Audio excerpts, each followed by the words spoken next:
Welcome and thank you for attending Meadows Valley Memories. The Memories organizers and the Adams County Historical Society are happy to be working in conjunction with the J.I. Morgan Memorial Committee in presenting tonight's program on logging. Thanks to each one of you who helped make tonight's program a reality. As you may have noticed, we're attempting our own acoustical engineering with our blankets until we're able to utilize a different method. Hopefully it will cut down on the echo in our recording. We had a moderator from council, and he got his bull elk down just a few minutes before tonight's event, so we recruited John Fields to be our moderator tonight on short notice and to keep the program going. So when each of you speaks, we would like to know your name, your background on your career in logging, and that includes when and where you started, and what company you worked for and for how long.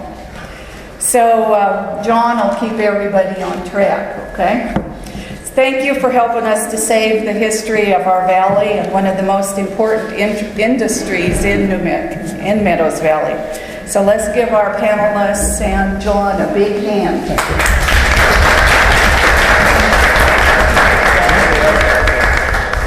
Well, we're going to start out with introducing some of our loggers that's been around for a long time. I just happened to notice one guy here that he isn't a local logger, but he's been a great logger. He came from California, Lee Simonton's, and I'd like to why don't you give us your name, where you're living at now, and what you did. You're definitely an old logger. Lee Simonton, living up here at the end of the airport.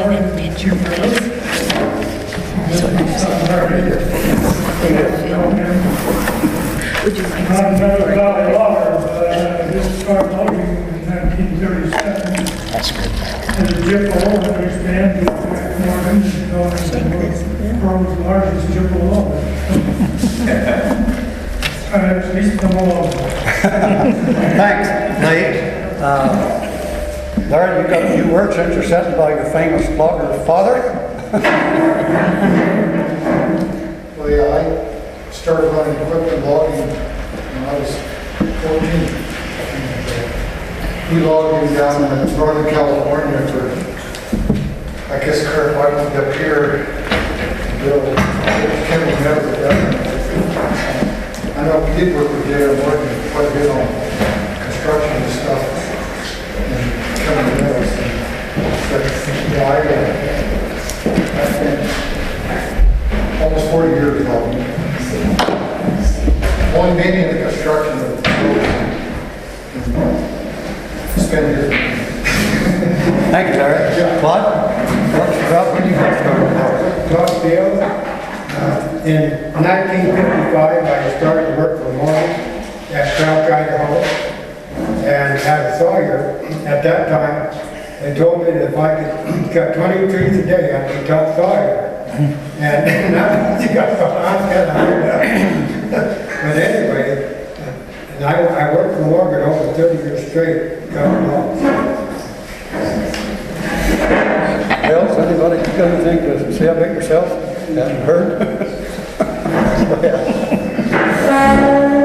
have to stand up. That's right. Well, you see me out there. I'm Will Kirby, and I was former president of John Morgan Incorporated. And I think I started that in 1979. I started work here in 1952. And I worked here 47 years, and I think that's as long as anybody did. I looked up Warren Loomis, he didn't even quite make it that long, nor Raymond Clausen. Anyway, I started here in 52, and when I came home from Korea, my Uncle Jack wanted to know if I wanted to come over here, and I just recently got married, and I had no means of making a living, so I came over here and started logging, and I thought I'd probably go back to our ranch the next year, but I never did. And so that's kind of my history. Boss, tell us when you got started. Name's Klaus White, and I started working for Jack Morgan in 1947, and been with him up until 1992, and that's when I retired from the company. But Will and I worked together for a long time. He was taking care of the equipment and the helicopter trucks and so forth, and I was doing most of the logging and road construction and so forth. And that's about it. I do have one more thing though. My family, my dad, me, my son, and his son worked for J.R. Morgan. That's 4 generations that's worked for the same company. I think that's saying something for a company. There's a picture back there in one of these pictures of Klaus's dad moved on the front end of an old steam donkey. And I don't know when they were doing that, but I just was looking at those pictures today, and there was a picture of your dad right on the front of it. That's where he started. That's where he started. And that's where he learned to braid cables, I guess. Well, I don't know where he learned that, but he sure knew how to do it. Klaus's dad knew how to do a lot of things. He made tongs for us for years in the shop. And it's too bad that somebody doesn't have pictures of how he went about doing that, because he started out with just a long round rod.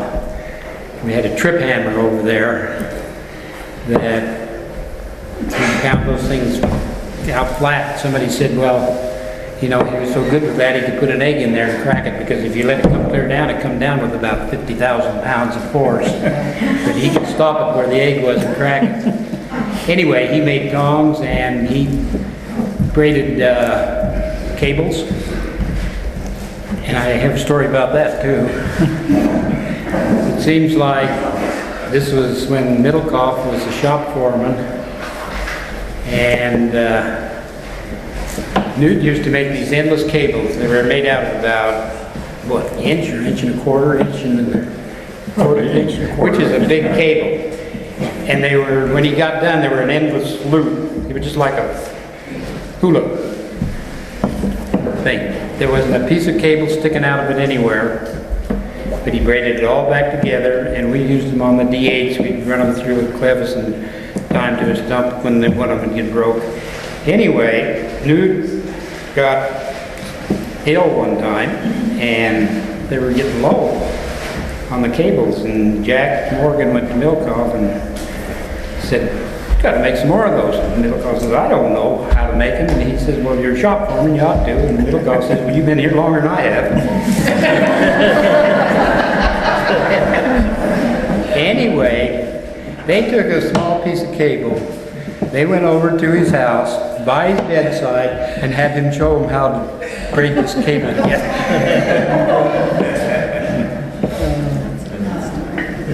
Bert, give us a little rundown on your background. Well, I think I went to work for J.I. Morgan in '67, I believe, as a mechanic welder. And I got a call to go to the woods one day. There was a cat broke down or needed a welding or something on it. Well, in the process of going to the woods, I seen this big 4-point buck standing in the road. Hunting season was open, I think. And anyway, I jumped out and was running up the road trying to get a shot at this buck. And who drives up but J.I. Morgan? And he told me, he said, if you're going to get him, you better hurry. And I thought, boy, oh boy, you know, what's this going to turn out to be? But anyway, I went on up and I didn't get the buck, but I went on up and fixed the cat. I've got an addition to that. Okay. It was D9 that was broke down, needed welded. Jack came up there and he says, what's going on? I said, well, waiting for a welder. called, I think, Perks on his way out there, and he said, heck, he was down the road chasing a deer. But anyway, I'd like to add that the few years that I did work for J.I. Morgan is one of the best companies I ever worked for. Especially Will and Klaus and Reddy and all the rest of the guys. So did you get it welded? What? Did you get it welded? Yes, I did. Eldon? I'm Eldon Carpenter. I started for Jack Morgan in 1955 at Smith Ferry under Ted Tackman, and I quit after a year or two.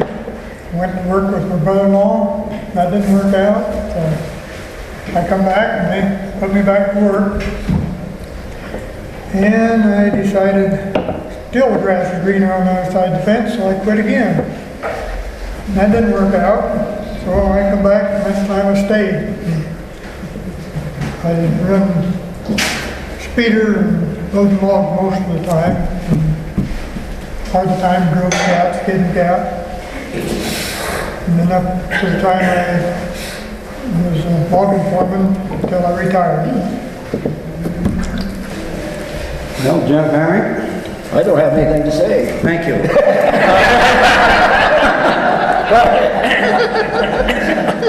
Yeah, my name's Jim Hamlick, and I went to work for J.I. Morgan in 1968.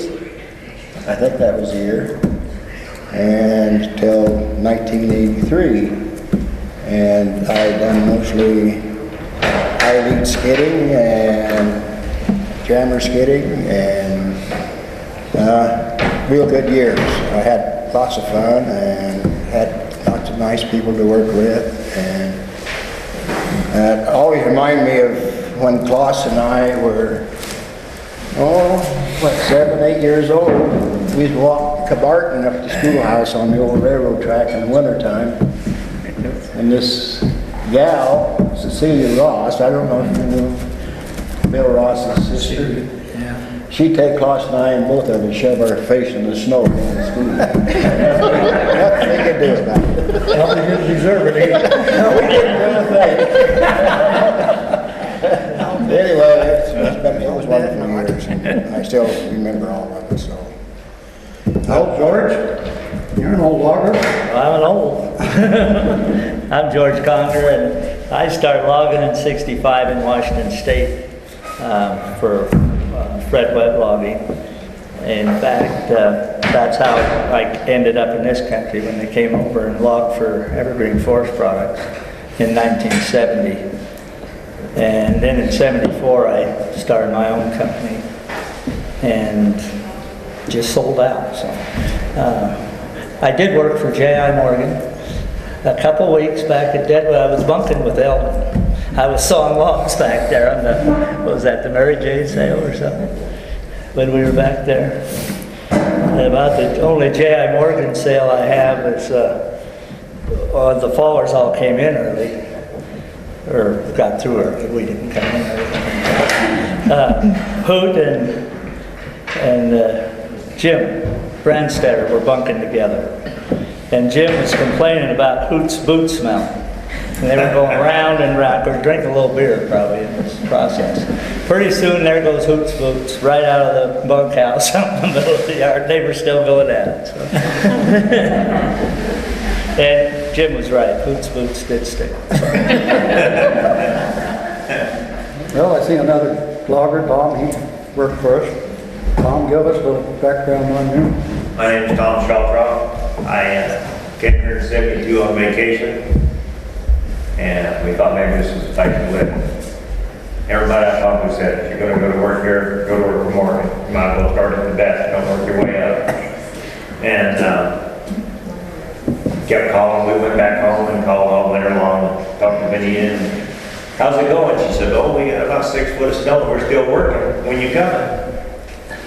And I told my wife, if we don't get out of here, we'll never leave. And I left my family, drove up here in 2 days, hunted Will down on Monday morning in the RV, didn't even have a truck for me to drive. Sent me out to work with Eldon. Me and Elvin, Tony Vackle worked on the right away up on East Mountain, and that's where I live now, right under East Mountain.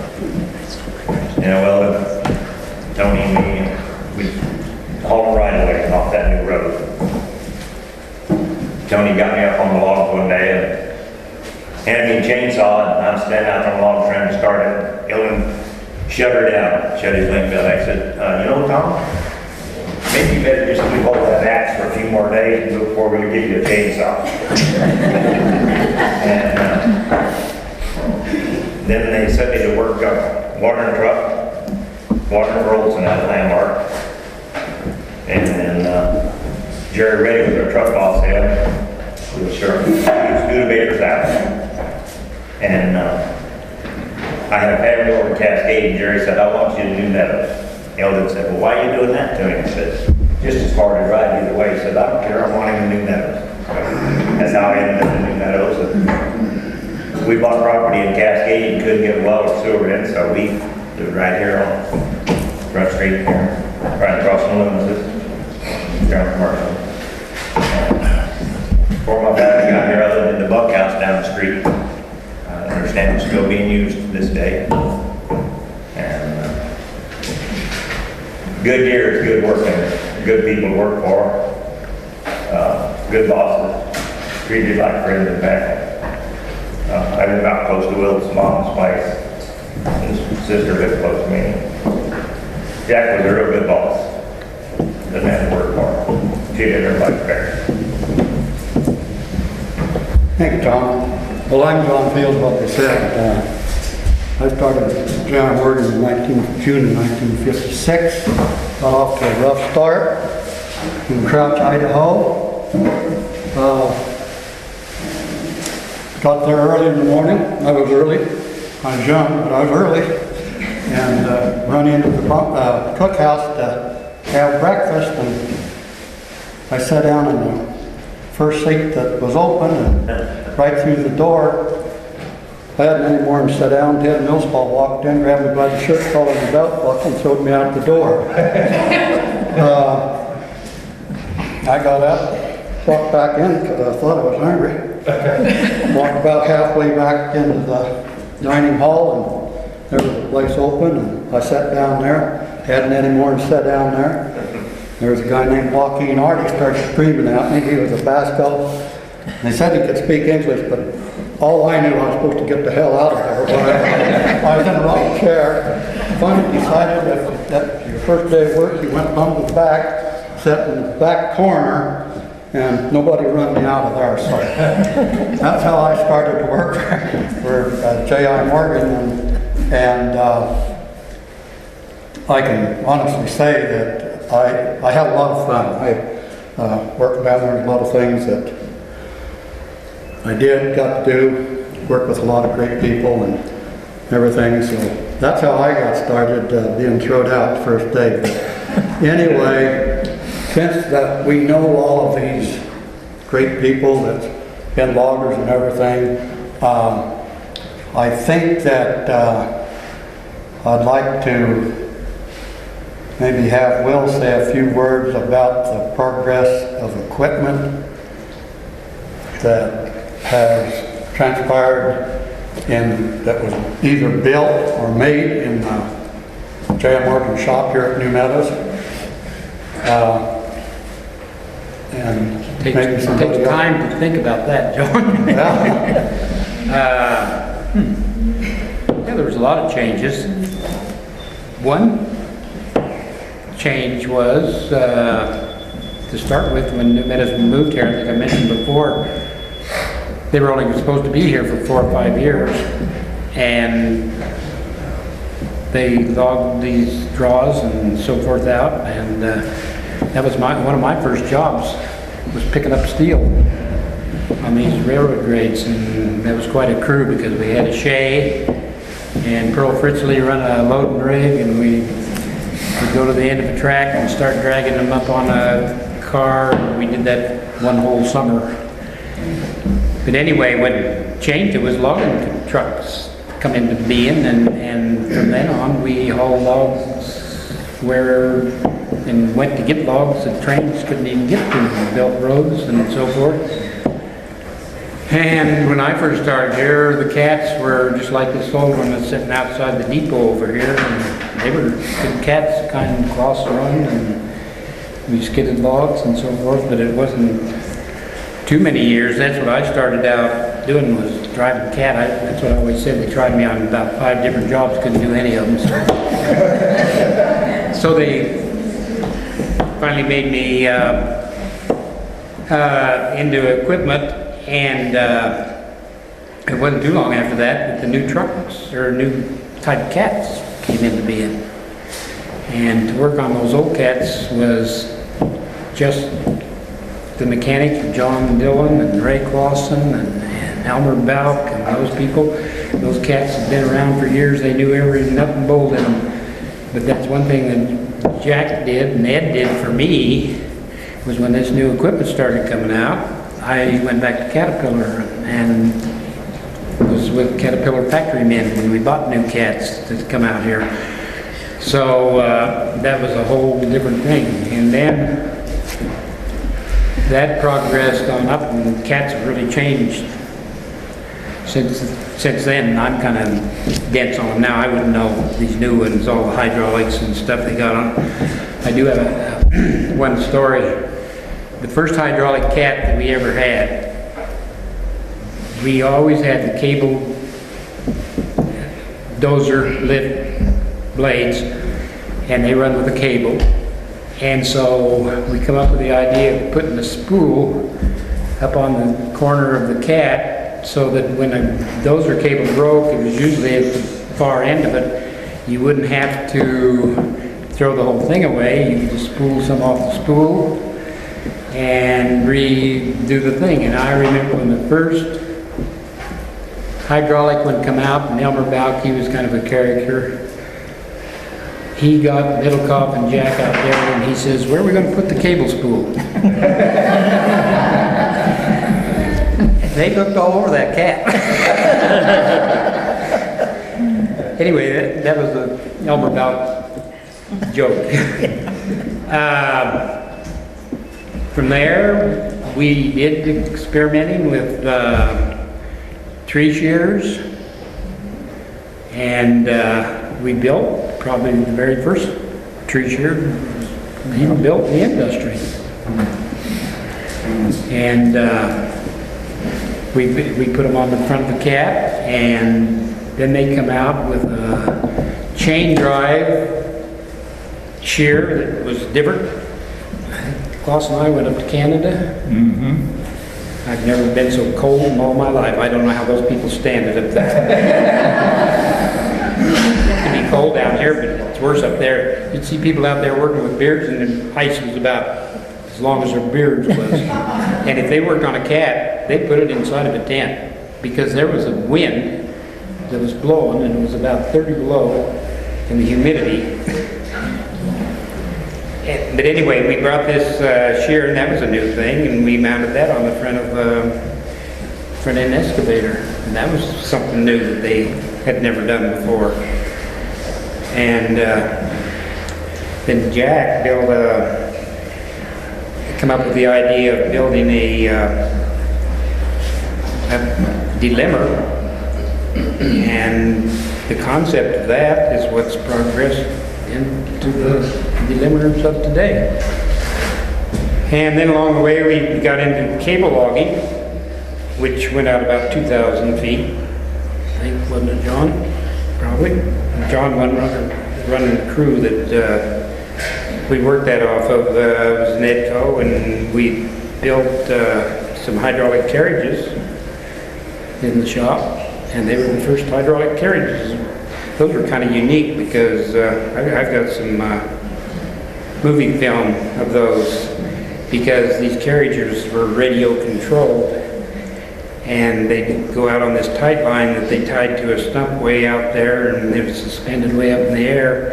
And when they got it out to where they wanted it, the guy that was down below, he'd whistle for it to stop. And they had different whistles that meant different things: go, stop, go back, whatever. And You could engage an electric solenoid with the radio in this carriage, and it would spool cable out and down to the guy that was on the ground.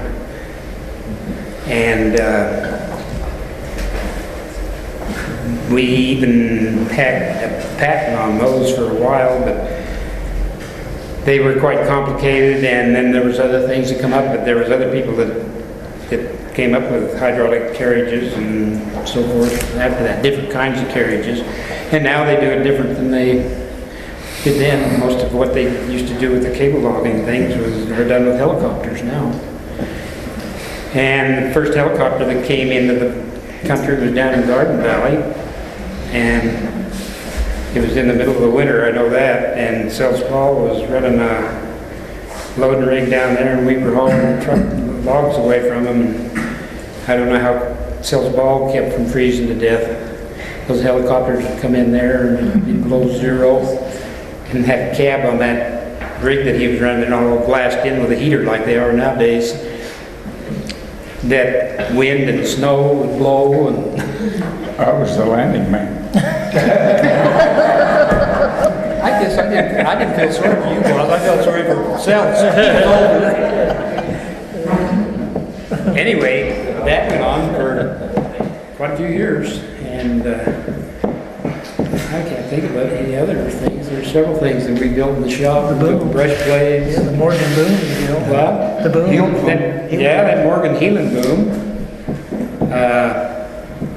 It's kind of interesting because in the old days, they skidded the logs down to the railroad track with a cat, and they used equipment like this arch out here because that's when they had the trains, and the cats had to go a long ways to get the logs because the train couldn't get close to them.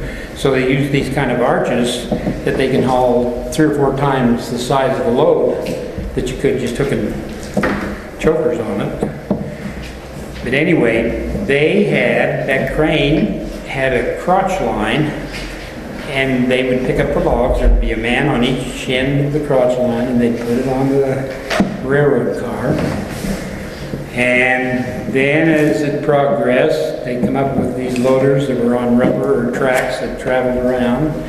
And they had this Morgan boom that had a crotch line. You had one. You did away with one man. It wasn't a crotch line anymore. It was a hooker, and he took the tongs and put them on the logs. And they'd pick it up, and because of this Morgan boom, you could heel it and control it and set it on the load. At that time, it was trucks. And so, just a little bit, well, quite long, that went on for quite a few years. I don't know how many, but a lot of them. The hookers worked that way. And now they've came up with the hydraulic loading machines. They don't have a hooker anymore. Did away with them. And so they just pick up the log and put it on the truck. And it's just a positive situation. The other thing is, lost my train of thought.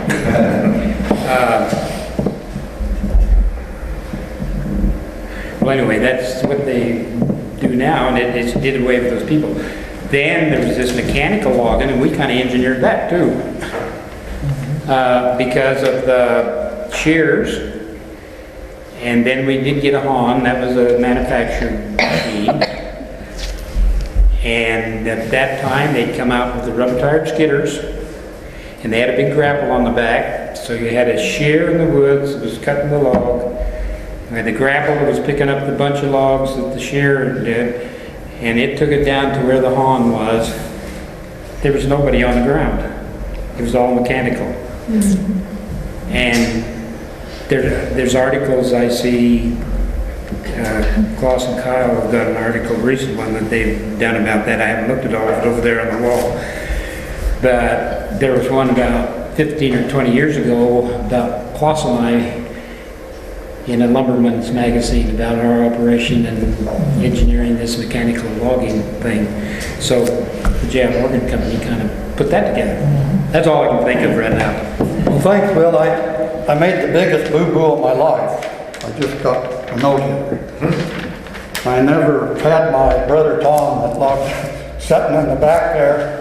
Tom, will you stand up and give us your... I don't talk for loud, you might be able to hear me, but I worked for about 39 years and he found a damn good outfit. Thanks, Tom. You don't have any more words of wisdom? Do you have any more words of wisdom? Do you have any more words of wisdom? Well, the only story I can think about, I was home low down from Lower Macon there, and I come down Parasol and I pulled over in the ditch to let a car go by, and the bunk hugged a big rock and it rolled down between the truck and the trailer. And I couldn't go forward and backward about 10 feet. Well, I couldn't go over, and I thought, well, hell, I can get out, so I had a guy send up the road grader. And about that time when it was hooking up, well, I had the road grader pull a tray out like that. Well, Jack Morgan pulled up and he said, what are you doing? I said, we're getting ready to steer the track around, the trailer around the rock and hook it back up. And when he done that, and he stayed in there, he said, that's the first time I ever seen that done. Thank you, Tom. I got a story about Tom. Fire away. Do you remember, Tom, the time we were logging over there, Don Lee coming down off of what's the hill over there? Anyway, it was in the middle of winter. And you were clear out there in the middle of the flat, and I'd come along the foot of the hills, and I'd seen a whole set of truck tires laying alongside the road. And I kept going and I thought I'd come to a truck pretty soon, and lost them. Anyway, I'd gone about 3 miles, and I caught up with Tom, and it was the back wheels off of his trailer, and the road was icy, and so the drum was just on the ice, and so I don't suppose it made much attention. I said, well, don't you look in your mirror when you're going down the road? He says, hell, it was dark. Do you remember that, Tom? Can't hear you. Claude, you want to say a little bit about power saws from the time you started until the time you quit cutting logs? Well, when I first started cutting, you had the old, more or less, the home lights and the compound and the mechanics. Then you had the scale paper 16 feet on log to scale them. And then, like I say, at that time, if you could cut 20 trees a day, you was in the top money. But then everything went from different things, and I think cloth, they figured out how to DBH and different pay scale, which is a lot better deal, you know. And in other words, I think it's getting $2.37 a thousand when I first started for 1,000, cutting like a jibble. And anyway, then, well, like I said, then the saws got better, and you know, you could just produce more. But the method is, first you fall the tree, and then you throw your axe down there and scale it on there 16 feet, and move on down the log. And at that time, the saws had a half-inch pitch chain, which was 9 or 10 on the saws, which is half-pitch chain. And then the chains come out, and it went from half-pitch chain to a 7/16 pitch chain, then to a 404 pitch chain, and then they went to a 3/8 pitch chain, if you understand. Chain. And now everybody runs a 3/8 pitch chain. And at that time, at the beginning, you had the plain old Oregon chipper, which would be a hooded chain with a round tube. And then they come out with a chisel bit chain, which is improved, just cut faster. And anyway, I mean, each year, the saws got better. You had the RPM went up and went from probably 7,000 RPM up to 12 RPM on the motors. And then it went from there. But then, like I said, you get away with your axe, the scalping or chopping the limbs off, and you get everything with the power saw. Time I quit, and then, like you say, you went to cutting down skin. But anyway, now they've almost done away with the sawyers. What you only got, just a scalping or... I don't know how many you got, Ole. One. That's what I thought. Jim Branstetter. Jim Brand. Yeah, like I said, at one time, we had 26 sawyers at one time, at one time. Yeah. Yeah, and now you're down to one. Yeah. It's called mechanized logging, I guess. Thank you, Todd. I got a question for Todd. Okay. The first saws you run, were they gear driven? Huh? Were they gear driven or direct drive? Yeah. Gear driven. Yeah, you had, well, the first power saw I had that got from out of the man. I went up there and I had a job at Kraus. So I went up to Albert McMahon in the old Meadows. Then I got, there was a home light. Then Mom was tickled. I went home and he believed I started that saw up in the front room and a brand new spot. But Mom didn't care very much. That I had a job. But anyway, the home light had a gear. But first, before that, before I started cutting logs, you had your distance and the two-man saw McCulloch. And then you guys had electric saw off of a cat that run a cable over, and I think Joaquin Hardy and some of the others saw you at that time, but that was before my time.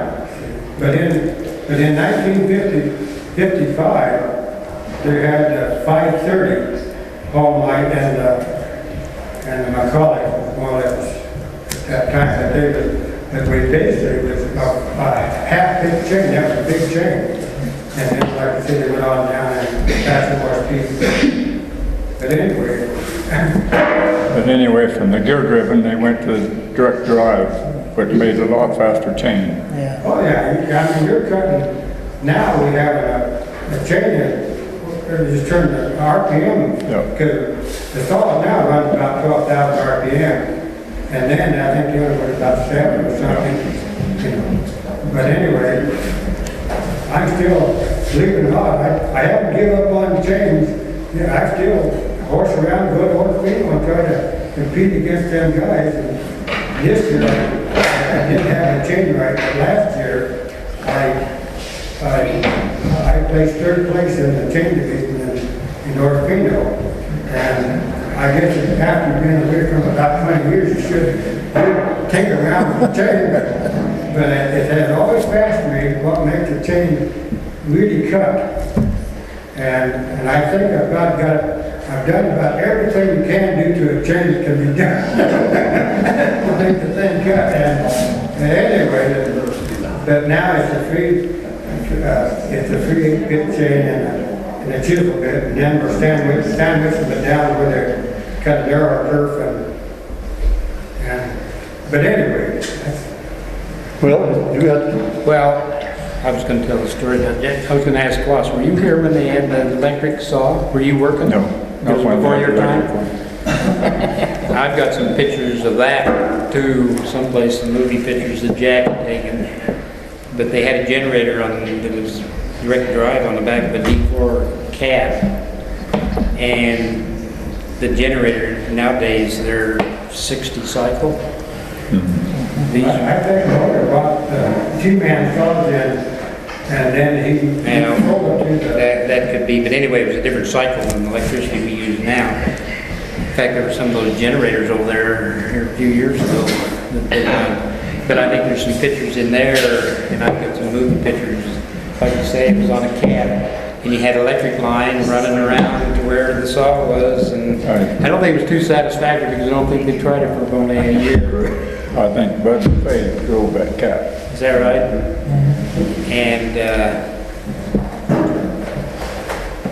the story I was going to tell was just some things about Jack. It seemed like when anybody, it was just kind of the word around, if anybody did anything wrong, it was about the time that Jack showed up. The very first day, they tried me truck driving, and I broke in with not Merle Reddy. Who was it? Reddy. It wasn't Merle. That wasn't Merle. It was his brother. His brother. Oh, Everett? Anyway, it doesn't make any difference. Anyway, they were hauling clear from out there, Deadwood, and my first day on the truck, and I was clear out there in Deadwood, and I come to this bridge, and I pushed on the brake, because that's what you do when you want to slow down. But it wasn't the brake, it was the throttle. And I think I let up on the throttle, tried to push the brake again, but it did the same thing. Anyway, the bridge was getting closer, and the truck ran off the end of the bridge, the front wheel, and here come Jack. And it wasn't too big of a deal to get back on the thing, but another thing, we used to have a patrol operator whose name was Tail Gunner, and he got that name because he was a tail gunner in a B-17 during the war. And he'd seen a lot of action in the war. And I guess he didn't fly the plane, he was a tail gunner, but he drove his patrol almost like it was a plane or something, I don't know what. He always went twice as fast than anybody else went with it. One time the county was grading the road out in Scott Valley, and he caught up with them. They were going along with their grader. He just went around and Ed one time asked him, he says, "Don't you have another gear in that thing?" He said, "Yeah, but I don't think he'd pull it." And one other thing I was going to tell about Jack and Dale was over there on that Warm Lake Road. They used to push track. They had a pusher on the front of the patrol, and the trucks couldn't make it up the hill, so they'd always stick a log out that was a good one on the bottom, and that pusher could go up against the log and help the truck get up the hill. So, what is old tail gunner? He learned how, rather than taking a lot of time to turn around, if he put the blade down, because the ground was slick, he could spin the patrol around. Right on the spot. He did that, and Jack ran right square into it.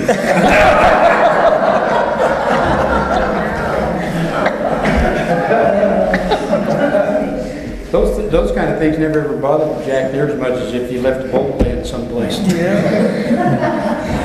I got a story I got to tell.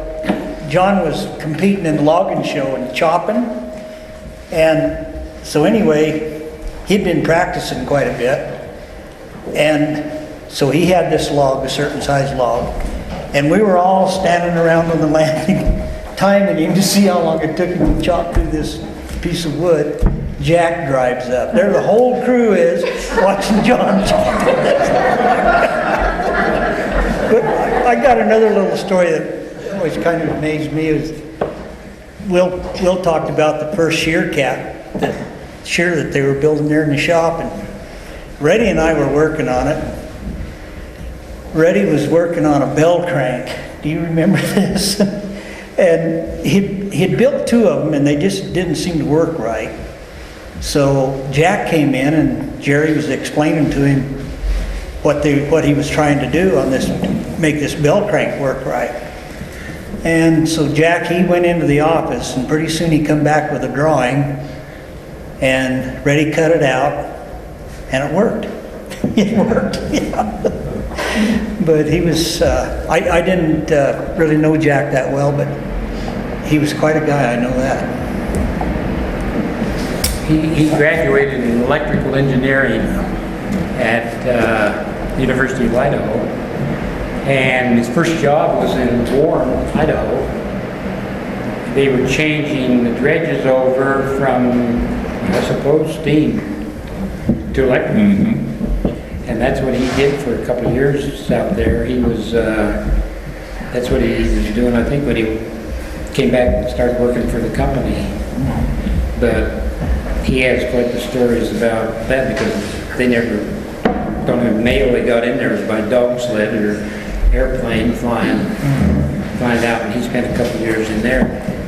And I remember we got a new welder over there, and there's about, I'm not exaggerating, 20 different kinds of wires that you could hook on different places, to do different things. You can make it run backwards, you can make it do this, you can make it do that. And I think it might have been you, Perk, we were, I don't know, somebody, we were trying to figure it out. And he come by there and he says, put that one there, put this one there, put that one there. Just like that, he didn't even look at it. Hey, Will, did Jack convert the dredges over Cascade? They were already converted. Oh, they were? Yeah. That was a thing in Long Valley that happened. There's dredges over there in the monocyte. They weren't there a terrible long time. The ranchers and people that own land over there thought this was going to be the greatest thing. They're all going to be rich. And that lasted about 5 years. They discovered it was a lot cheaper to get it from South America, monocyte. That was the end of it. Plus, would you say a little bit about when they bought the first T9, when we got the first T9? How it performed compared to what you'd been using? Well, there was a big cap at that time. And when I first saw it, it was out on Dollar Creek, over on the South Fork. Started to work out there. I was driving a little tiny D8 compared to it.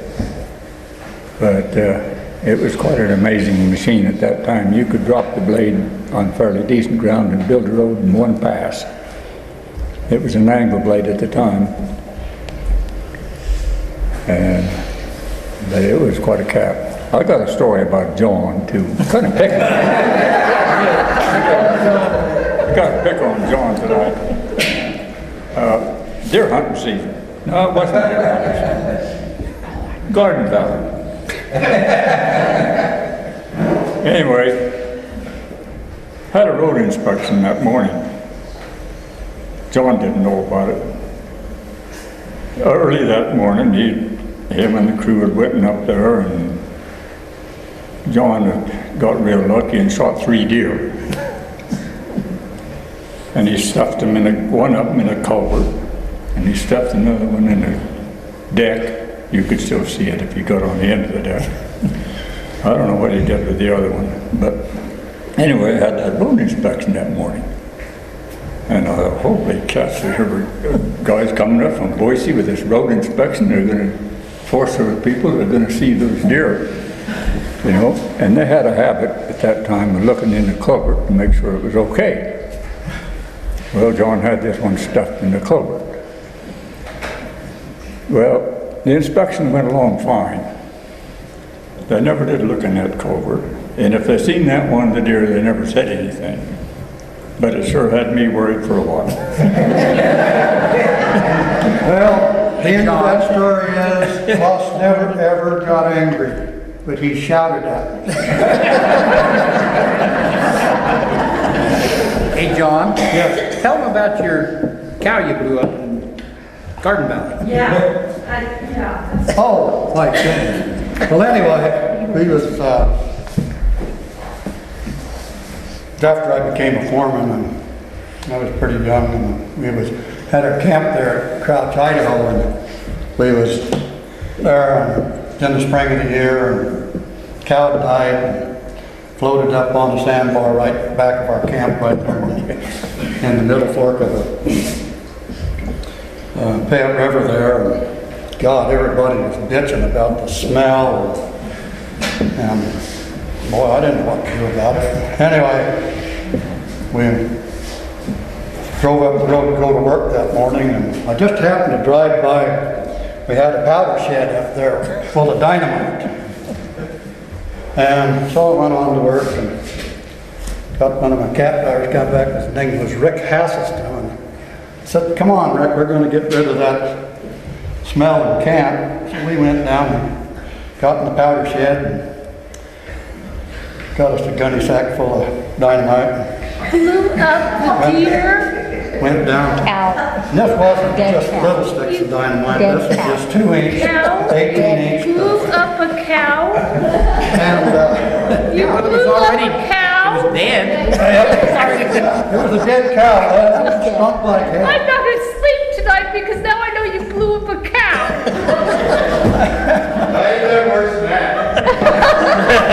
Anyway, me and Like Rick, we blew get up a ranch.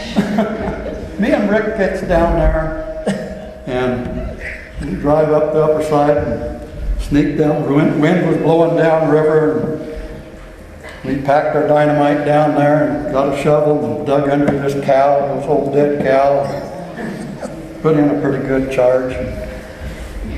Anyway, that was back when we didn't have electric caps, or they not had electric caps, but they just had the old lit fuse type. And went down there and put the caps in there and shoveled a little sand back on the back side of that old cow and lit the fuse and went and run back up again into the truck and sat there and waited. When we had a lot of fuse on it, so it took it quite a while. And boy, when that went off, I mean, I couldn't believe it.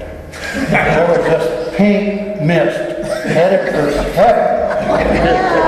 I mean, there wasn't nothing but just a pink mist. Looked like kind of a atomic bomb blast.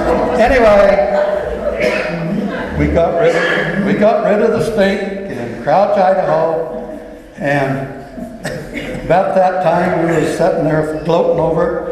3 little kids was swimming down the river from us, and they said, "You know, it's raining pink."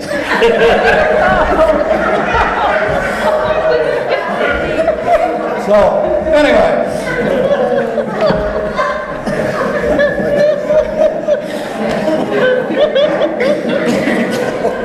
That's just one of the minor things that John did. No wonder some friends of mine didn't want to come tonight. On that note, we'll take a brief break so that Pete can replenish the film in the camera and everybody can get some more coffee and lots of cookies.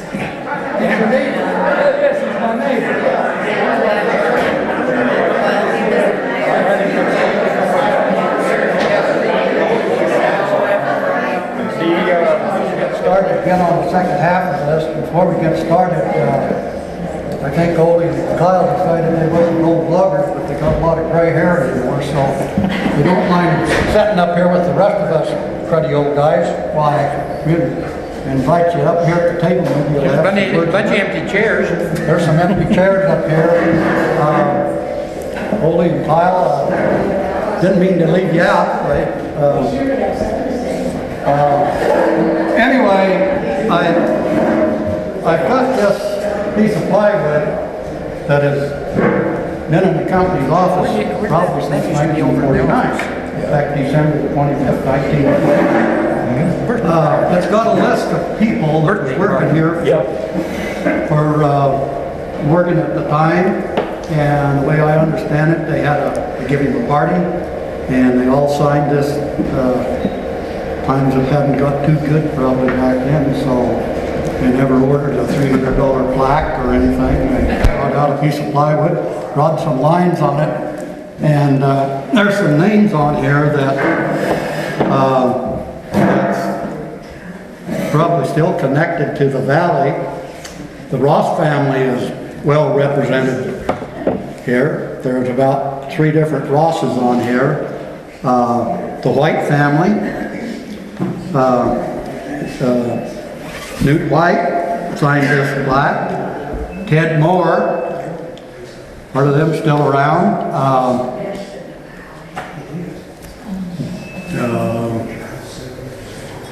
the Clausens. I don't know if there's any of them left here, but there's a lot of names on here, and we're just going to take this and take the names off of it and print it up. It's kind of interesting to look at from the standpoint of John Dillon's name's on here. My father's name, Ralph Fields, is on here. Only thing I remember about this is that when my father come home, it must have been quite a party. So, and everybody was very happy about it. So if anybody wants to look at some of these names, you know, there's names on here like Bronson, Buellholz, Mike Brozovich, and it goes on and on and on. I don't have time really to read all of this, but it's really a piece of history of the company, of the people back in '49. And I know when I started to work here, most all these guys that was probably on this thing, I called them lifer because that's what they was. They was very dedicated to Jack Morgan, and he didn't talk about him badly. You could talk about him, but it had to be in a very proper tone. So, and they were very, very dedicated people, and a lot of them was foreigners. So, if anybody wants a list of these names, there'll be a print up made up of it. And this will be put back into the company office for safeguarding.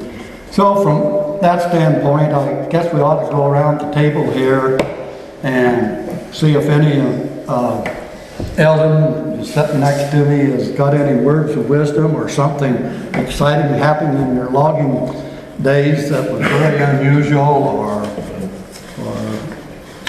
you got any wild stories or wild women and men? No, I got a story that probably scared me as bad as anything in my life. I was working up out of Cascade and went up to the speeder. It was one of my first years of being foreman, and the power saw I was working on or using wouldn't work. So I got right up in front of the pickup and I was adjusting the carburetor on it, and the motor operator, or the skidding operator, was sitting in there. They had a damaged tree down there, and one of the hookers went down to follow it, way down in there, bottom below the road. And the next thing I knew, something hit the saw and hit me across the arm, and I didn't realize what it was until I looked up and knocked my hard hat off. And that tree had come right up across and hit the road, and it snapped that top out, and it come right down across there and broke my arm. And John Fields had just left, and we had to call him back. He had to take me to the hospital, and had to go to Boise and get operated on. And that was a scary time. Okay, George, you got any exciting stories that happened? I mean, we all have some. Yeah, exciting. One that comes to mind, which only probably never happened to any other loggers, but Glenn Daisy was taking me to we were going out Rubicon and moving, and so he took me out there where to start, and we went up the Rubicon Road, and of course he grabbed a little beer before we left. And so as we went up there, we drank a couple beers, and that road kind of makes these same curves, and he showed me the draw to start in it. So next Monday I went up, and we cut 2 days in that draw and started skidding. And he came back, I was in the wrong draw, it was the next one.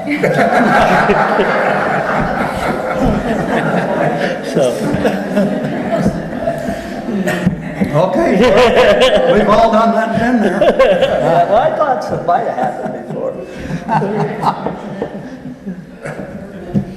Tom, you got any wild stories to tell? Well, there's always little things. I think Will knows about this one. It was the winter. I was in Cascade unloading in the sawmill. They put that big concrete asphalt apron in the mill yard there, and we had one of them horror frosts in January. It was just a big old fog in there. You couldn't see nothing.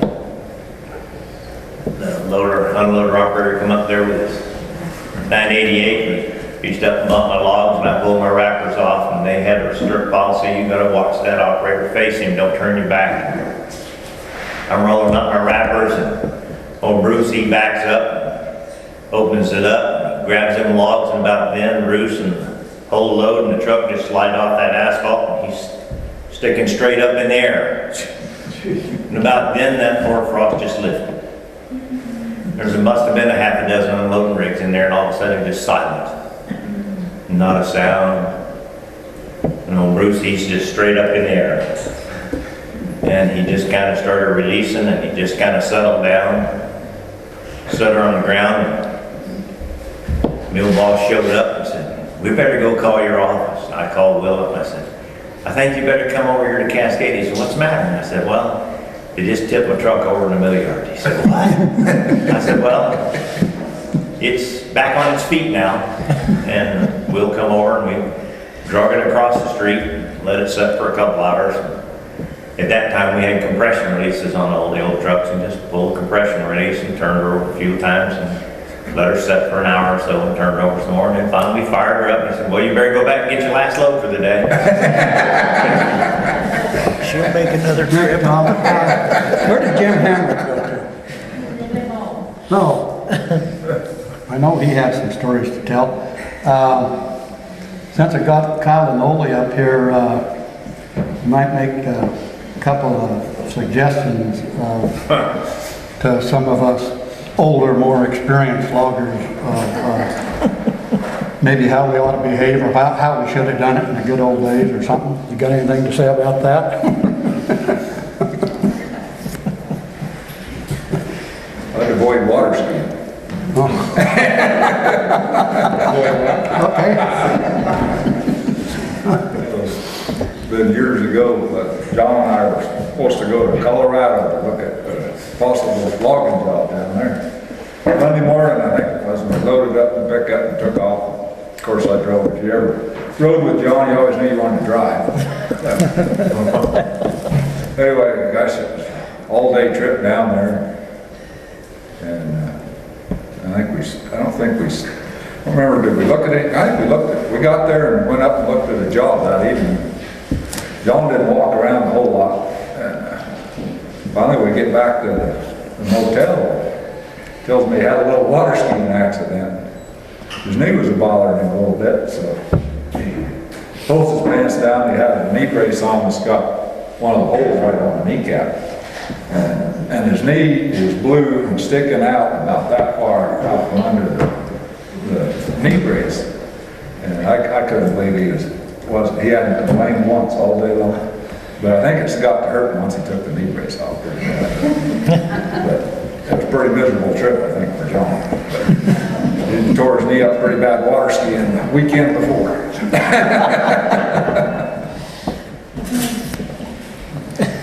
Well, Clyde, top that one. Well, I probably could, but give me a minute.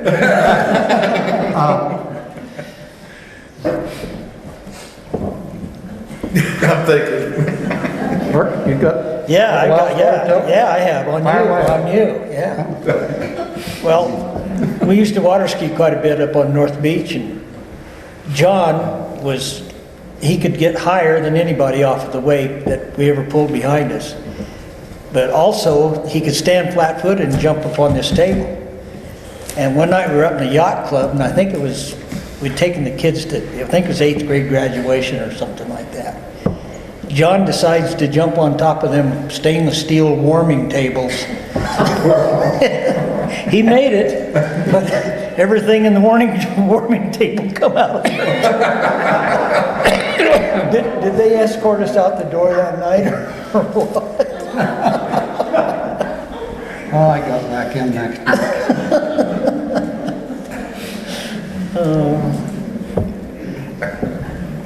Well, there ought to be another goat besides me around here.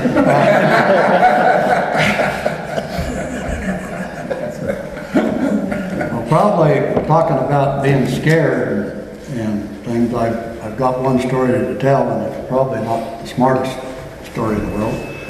But anyway, I hadn't worked for the company very long, and we had a job over by Warm Lake, and we was moving one of our skid jammers back to New Meadows. And anyway, them first 98 link belts, they had a gas Waukesha engine in them, and probably 25, 30 miles an hour downhill was about as fast as you could ever get one going. And anytime you headed up any kind of a hill, you was always in first gear. Anyway, we finally got to McCall, and Eldo English was flagging for me, keep people out of my way, I guess. Anyway, I stopped up on top of the hill, and he jumped out of his pickup and chewed my hind end out because I wasn't hurrying. I was going as fast as the thing could go. Anyway, we left the little ski hill there, and of course it's downhill from there on. And anyway, I took after him, and being going downhill, got plumb up in fifth gear, and was really going about 30 miles an hour, and got to the head of the canyon.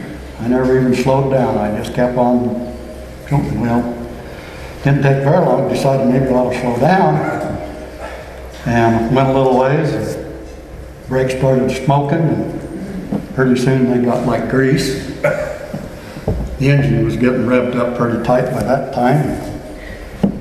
Anyway, finally made it down around and got past Fox Farm Corner, and I was right on his tail. I mean, and he was trying to get away from it. So we go down through that flat. I've got the boom sticking right in the back end of his pickup. And I was mad at him because he had chewed me out, and we were really making time. And of course, he couldn't keep ahead of me, so I had to either kill him, run over him, or kill him down there in Refrigerator Corner. And so I passed him. Anyway, we got down there by Carl and Tanner's place down there by their ranch. I finally got it back into fifth gear again. Really mobile. Anyway, and of course, pulled into the shop yard down there, and he come to fly. Of course, I beat him to New Meadows. He come flying in the shop yard there, and he said, "You was trying to kill me, wasn't you?" And I said, "No, I was just trying to get you to hurry. You hadn't been poking along all day long." So, anyway, that was pretty spooky. Anytime you can make that Fox Farm Corner with a 90,000-pound loading rig out of control, God bless us. Anybody else got anything like that? Jim Yoakum come down there one time, and his brakes completely quit. Yeah. Up there above the foxhole. And he came around the corner, and it was icy. And he was really building up speed. I think it took a lot of guts, but he run that thing, the front end of it, he just run it, not in the level place, it was on a fairly steep side, and he got it stopped, and the front end was gone out from underneath the speeder. It was that old 8 speeder. And his dad was right behind him with a cat and a lowboy, had a D6 on it. Turned that boom around on the speeder and lifted that front end of the old 8 speeder up off the ground. Backed another truck up under it without a trailer on it. Just set it down on the stinger and went to town. But that could have been disastrous. He would not have made the Refrigerator Corner. Oh, no. One time, in the old times, you never ever stopped your truck along the road for any reason whatsoever. For a drink of water or what. And we had a guy that worked for us named Thomas, wasn't it? Yep, Thomas. And he was hauling from down there at Riggins, and he stopped down there. It was a club. I don't know if he was having a drink or not, but he was stopped there. And Jack stopped at a restaurant there, Drew. Yeah, he was at the restaurant, I guess. And he was inside. Jack Morgan come by, and somebody was with him. And Jack just got out of the car, he says, stop. He got in the truck and drove home. Left the driver there. Left him there.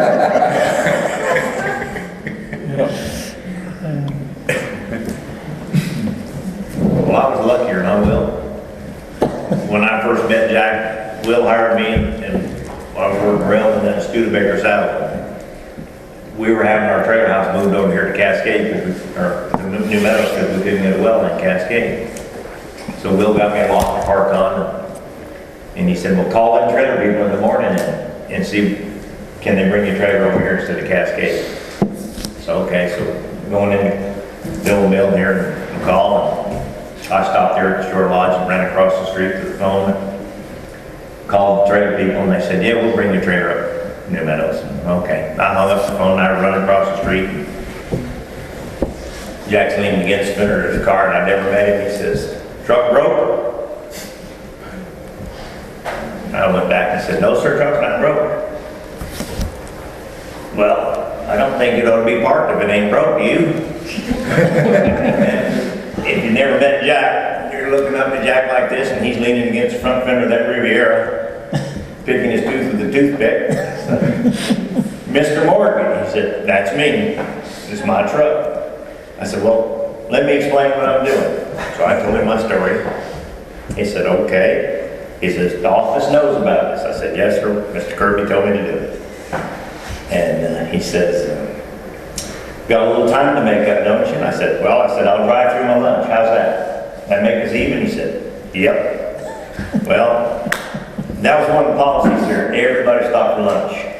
I'm the newest hand. I'm number 36. They hadn't hired nobody for years before I come to work here. And I'm working with all the old heads, who we call the lifers. Loomis and the whole bunch. I'm on Eldon's job, but I had to pass all these guys at lunchtime. Here's Warren and Maxwell and everybody at lunch, and you say, excuse me guys, but I gotta get through here. What? We don't drive through lunch, and you know it. I said, I ain't got time to explain, but Mr. Morgan told me to drive through lunch. Well, I said, I'll tell you tonight. They let me by. And so I was not phased. I got back to Eldon on time, and I got in the shop that night. We just got a big steam cleaner. Will's uncrating the steam cleaner. He said, Tom, don't punch out. Stay here and help me tonight. That's okay. So we're putting the steam cleaner together, and he says, understand you met Jack today. Oh, yeah. Will got a poker face. He don't say a word. He said, well, what happened? And I told him, and we got all done. He started laughing. He says, ain't nothing he likes better than catch a new truck driver with his pants down. His first day on the job. That was my first episode with Jack. That week was payday. So 3 nights later, I get in, go to the shop, no paycheck. Clarence Clausen says, Jack's got your check over at the office. Go there. You start. He said, he's in the office, go there, he'll give you your check. So I went over to the office. Just a minute, I'm on the phone. And he hollered, okay. I go in there, he said, well, how are you, Tom? No, never forgot you. Man, never meet you one time. You never forget who you was. Give me my check. Said, I guess this is to get your trailer in here. And then, yes, sir, it is. That was my first episode of that.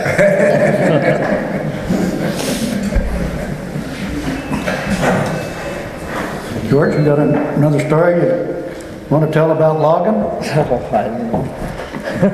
We were logging up behind Lost Lake and still loading with those old Model 6 dipper sticks. And in the winter, they traveled slower than anything. So they just lock them up and we drag them on the frozen roads. And of course it had no, like Will said, it had no glass, it had no heater, about 20 below. And the only reason I was in it, because once in a while if you hit a dry spot or something, you had to kick it out of gear so the track could roll. Well, I was about froze to death, so I just bailed out of the thing and started walking, and they never even knew I was gone. And finally, here comes Crow driving up the road, picks me up, wants to know what's happening. I said, well, I'm trying to keep from freezing to death. And takes me on up, but I mean, that's just how those old machines were. It wasn't too much fun. Well, talking about Jack Morgan, I was just thinking about people leaving who was working down here and had a job down there and had a new truck driver, and he was staying over here in one of our bunkhouses, and I think he lived in Boise, and he came to work and he had a dog. And I put the dog in his truck and was down on Beaver Creek there and thing, and I never knew he had his dog with him, but it didn't make any difference. So anyway, coming down the road, Jack came out on the job, and I stopped to him, and he said, when did we start letting them haul dogs in the truck? And I said, I didn't think we did. I thought, truck drivers and a lunch pail was a plenty in there, didn't need any riders or anything. And he said, I can tell you can tell that guy, if I wanted dogs in my truck, I'd bought them with him. So I had to go down and retrieve the dog. So that was his philosophy about trucks, of if he wanted to haul dogs around, he'd have bought them with him. So I always remembered that. Kyle, you're just sitting over there grinning like a pussycat,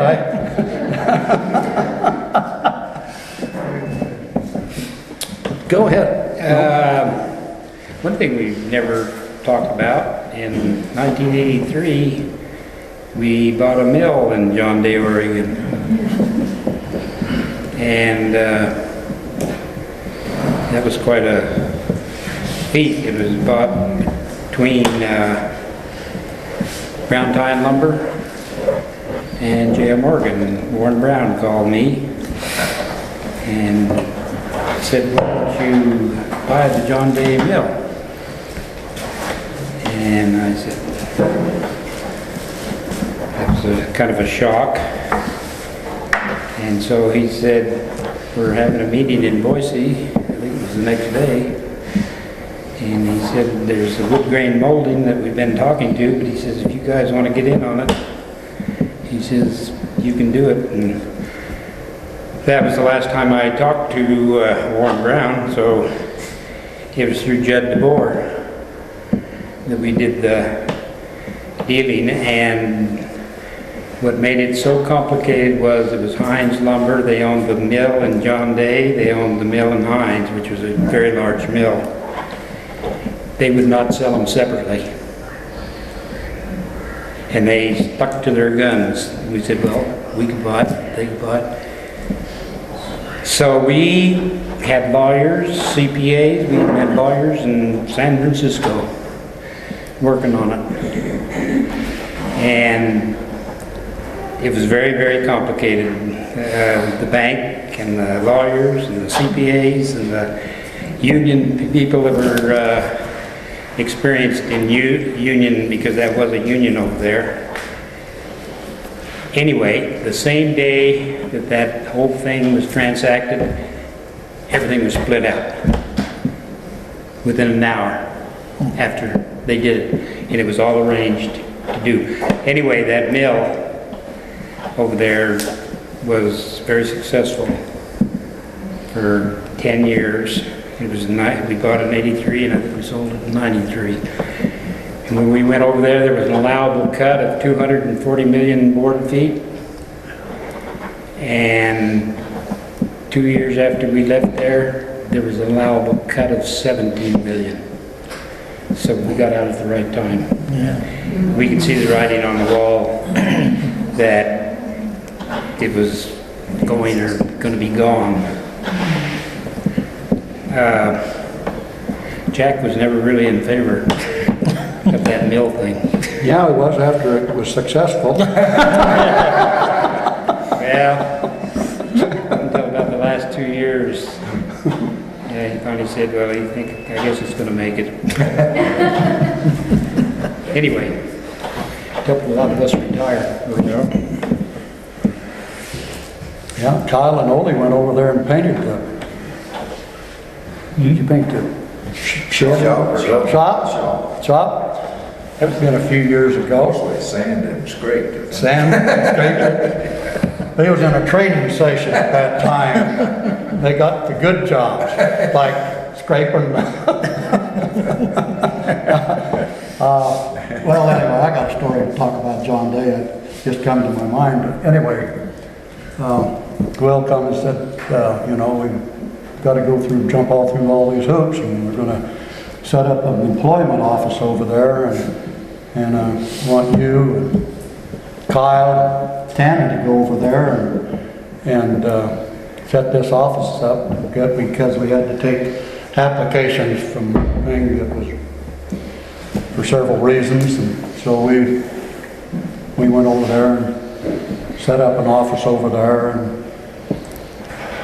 Tanner kept notes, I guess, or kept track of what me and Kyle. People coming through. Keep us honest. But anyway, so we went through there, and then it came to the process of that we had to interview people. So we was going through this interview process, and basically with the concept that we was just going to leave the mill people intact and don't disturb anybody, because they had a great mill going there, and it was.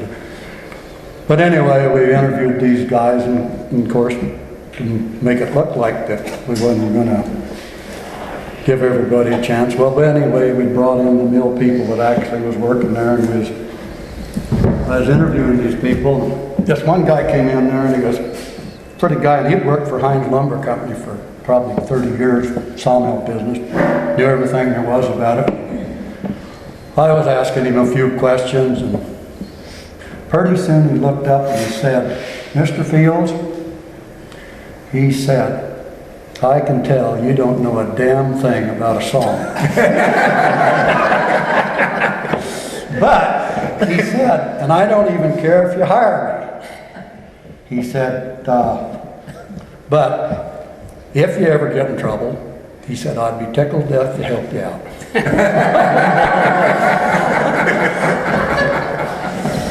Yeah, we went through a lot of rigmarole. One of the people that was hired in San Francisco was a negotiator for the United States Post Office. Company union, and we wanted to keep the union. We had to keep the union because if we didn't, it'd trigger a $2 million withdrawal, and we didn't want to do that. And Heinz said it'll never work, but it did. Well, Kyle, I'm still calling on you. You still calling on me? Tom was talking about first time Morgan. Anyway, I went to work in Kraus greasing trucks when I was about 16. Anyway, this one time I'd only been greasing trucks for about 3 or 4 days, and I was backing a truck out, and I run over my grease gun. And lo and behold, there comes Morgan the next day. I think he brought a grease gun up for me to make sure I still kept busy. I think he had, I don't know, he might have had it to do, unloaded it from Meadows, and he said, that first one's on me, but the next grease gun you run over is your problem. How did you win the case of beer down there? Oh, case of beer? Well, I was about 16 years old. Jerry Reddy was running the trucks and everything, and the mechanics and everything, so whenever he brought parts down or run down, see what, check on a truck or look at something, he'd always stop there, and I was always fixing flat tires. Because back then we probably had 20 trucks down there, 15, you always had 20 tires to fix every frickin' day. And so we're ready to come by and we'd pitch pennies. And so this went on for most of a month or so when he'd come down. And it he ended up owing me a case. And he thought, anyway, he paid me off in a case of beer. And anyway, you were 16? Yeah, 16. Anyway, you know, if it was cold, I probably would have drank it on the way home back to Meadows that weekend. because we stayed in Crouch, so he got it good and hot and set it in the back of my car. Anyway, going up the road and looked in the back. No, I never even knew it was in there. Anyway, I stopped in Cascade to see it was playing at the movie theater, and a cop pulled in behind me, and he walked up there and shined the flashlight in the back of the car. He goes, "Where'd you get this beer?" And I said, "Shit, I don't know." But then I had a good idea it come from Reddy. So I couldn't tell on him because I was only 16. So anyway, the cop took it away from me and he says, "You probably ought to just get home to New Meadows." And he goes, "If you want your beer back, you can send your mom and dad over to get it." He never did tell us that. How about the wind Kyle, the old shop over there then, they didn't have the wood flooring still? Oh, yeah. Yeah. Yeah, the old shop we had at Crouch had a wooden plywood, or not plywood, but plank floor. And you'd roll the creeper around and the leg would go down through the floor, and so you're better off just shitty under it and the truck and grease. Well, that was better than one up at Grangeville. The shop we had up there? Yeah, the piece of cement up in the sky. You remember when we got the concrete floor in Crouch? That's when you graduated from college? I remember when we got it, yeah. Yeah. You remember the sign you had hanging on the post there? What was that? Just when you was mechanic full time then? Remember that? For this I went to For college? this job I went to college for 4 years?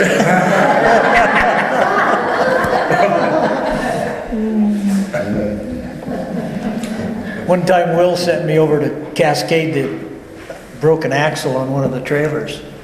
He said, "George will be there to help you." Okay. So I go over there and start taking the axle out from underneath the trailer. Where in the heck's George at? Supposed to be here, you know.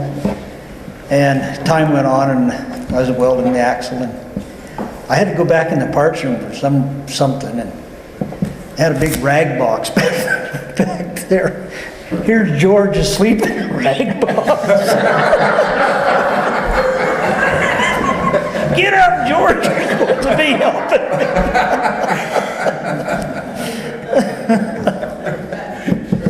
About the time I sent you out to take the drum off of the skidder. You and Reddy. I called them out there, asked them how they were getting along, and Jerry says, "Well, we about got the motor out." I said, "What the hell are you talking about?" That was Reddy. Reddy told me when I first went to work there, he said, when I first went to work there, Will sent me over to Wallowa.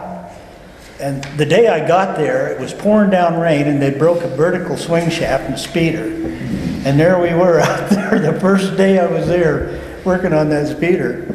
But later, Reddy told me, he said, when you're out here in the woods working, he said, Will will be calling you off and on. And he said, if you happen to be sitting in your pickup, listening to the radio and drinking coffee, he said, always answer the radio like you've been running to get to it.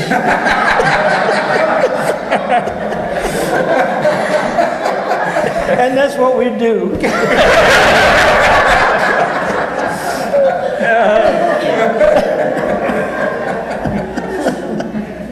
I remember when Jerry told you, well, we've just about got the engine out. What are you talking about?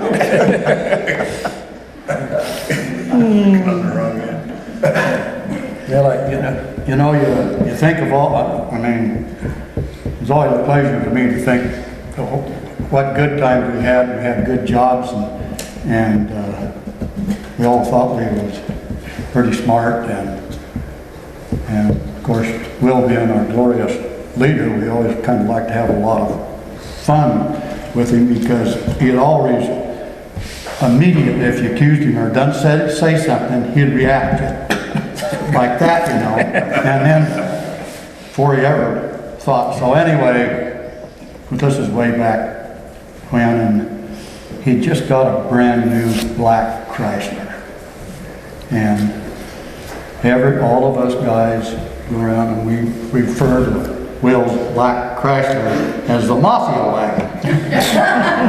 And it always irritated, you know. No mafia wagon. So this goes on for one time. So he confronted Jerry Reddy. He said, how come you call it the mafia wagon? Anyway, Jerry said, well, he said you could paint it white and then we could call you Jesus Christ Superstar.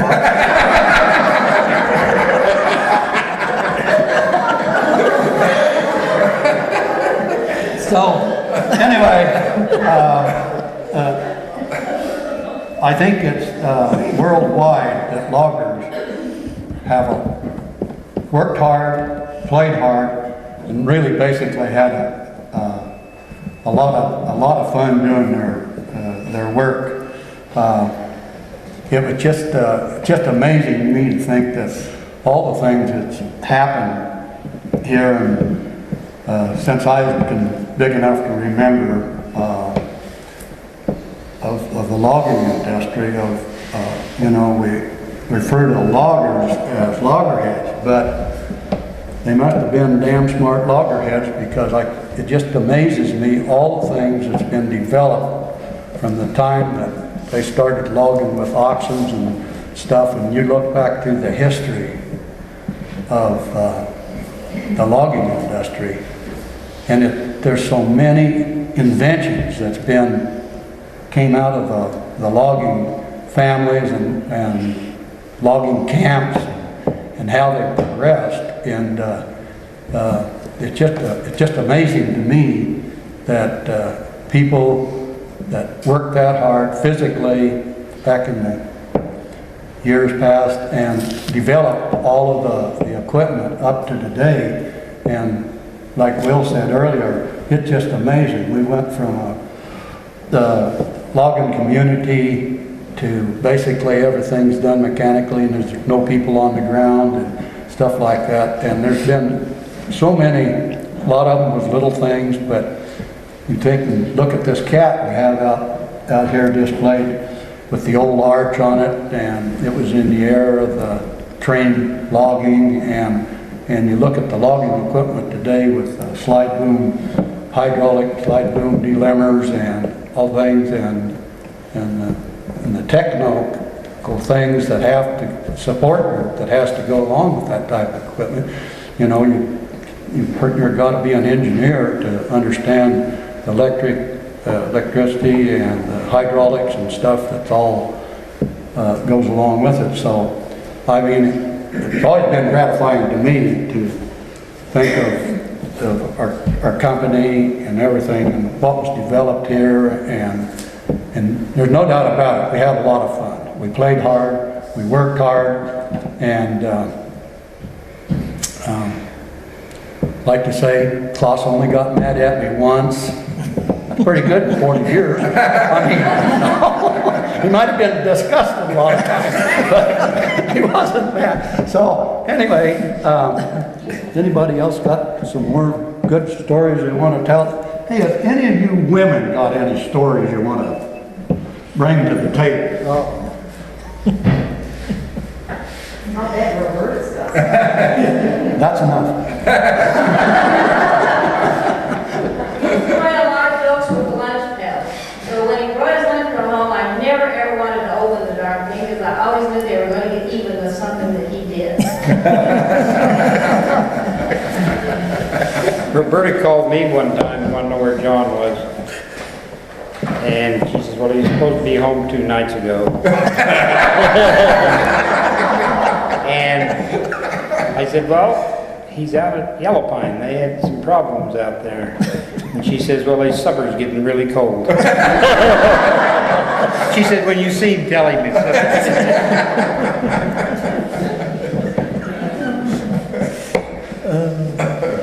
Could you talk a little bit about, we have so many forest fires with natural causes, of course, this season. When you were in the woods and these fires occurred, what was fire suppression in those days? It was simple. I'll give you my version, and then the older guys can talk. We just automatically, with the Forest Service, if there was a fire close to our job, we just took the equipment, built a fire line around it, and controlled it, put it out. before it got very small. I can remember one time right here in the valley, we had something like 10 or 11 lightning strikes, and we had fires plumb around it up in the rock flat, and I don't think any of those lightning strikes got to be over a couple of acres, and we had our mow boys loaded up, just took our tractors and took a couple out here on the north end of the valley, and went from down in Round Valley, and just spread our equipment out, put our water wagons out with pumper crews, and just took our, and before midnight we had them taken care of. And so, I mean, we were just a ready response unit, and every logger was that way. I mean, and now you can't do that.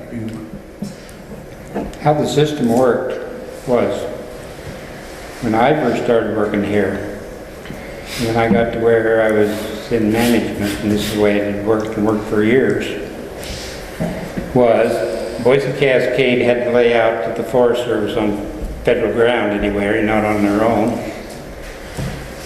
But they had meetings with the Forest Service, and they knew which jobs they were going to work on that year. And we as loggers, they knew which jobs we were going to be on. And they designated, and we had meetings with the Forest Service, went to Ogden, sat down with them, and up here with the Forest Service and the company and the loggers, and we'd give them equipment rates for water wagons and different things, and whatever we had. And so if there was a fire started in our area or some other logger's area that was down in the other part of the country, the Forest Service knew exactly where they were at and who was there, what kind of equipment they had, and the fire was put out immediately. And this really bugs me, because they don't even talk to the loggers anymore. They won't even let their equipment get on the fire. And that's why the fire's burning. Did anybody read Leonard Wallace's article he's got in this week's paper? I didn't yet. It's about Forest Service putting out fires. Yeah. It's a pretty good article. I don't know. As far as I'm concerned, it's a big joke. It is. It really is. Yeah, we had a time when we were up by Lost Lake, and my boy Jim was on the cat, and we could see smoke on the other side of the ridge. It started, and you know, he was skidding. A helicopter came down over him, pointed, and got him over the ridge to that fire. I mean, they didn't have to go through all the authority that they do now. And we did that at Round Valley, you know, Foster, Gravis. I mean, we didn't let the fires get out of control. We used to get letters from particularly the southern Idaho people thanking us and admiring how quickly we were to get to a fire and put it out, because if you don't get to a fire and put it out and wait and say it's going to get bigger. It seems like nowadays they have to set up a camp for a couple days first. Yeah. I guess I'm... We have to study it. I may be exaggerating a little bit, but it's just kind of pitiful as far as I'm concerned, the way they do it.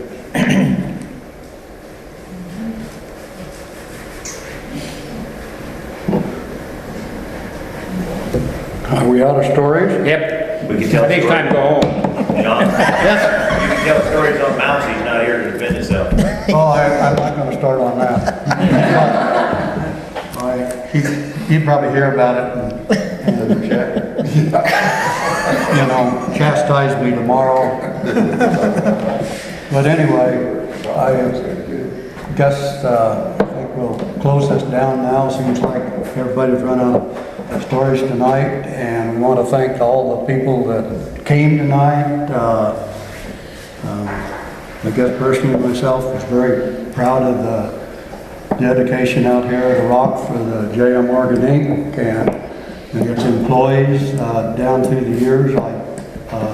It's just amazing to me that living here in this community basically all my life is that what has been done from everybody from the first day that started to work for the company and stayed here in town and contributed many hours. Eldon, he drove, I don't know how many hauls dump truck load of gravel and dirt when we was building the schoolhouse and football field and all of the things that went on, and everybody seemed like the jobs never got too big. It was mentioned before, and when they built the racetrack out at Price Valley, when snowmobiling, they hauled water in the wintertime to freeze it up, and and things like that.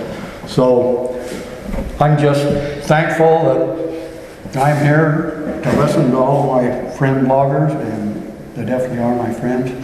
So I'll turn this back over to the young lady that got me in this predicament. We found a new occupation for John. I want to thank each of you for attending, and we particularly want to thank our panelists for helping us to preserve some of the history of Meadows Valley. It's very important, I think, to leave that legacy to our kids and their kids. The person that you should see tonight is Nita Brandstetter. If you want to sign up to receive one of these on this evening's panelist discussion on DVD, or we also have it on VHS tape. So you check in with her if you'd like to receive one. And we have 12 others. Yeah, we have 11 others. 11, this is the 12th one. We have 11 others of past discussions, and there's some great history that we've recorded that will become a permanent part of the Depot's museum whenever we get to that point. Anyway, I'd like you all to join me in thanking these people. We really appreciate them.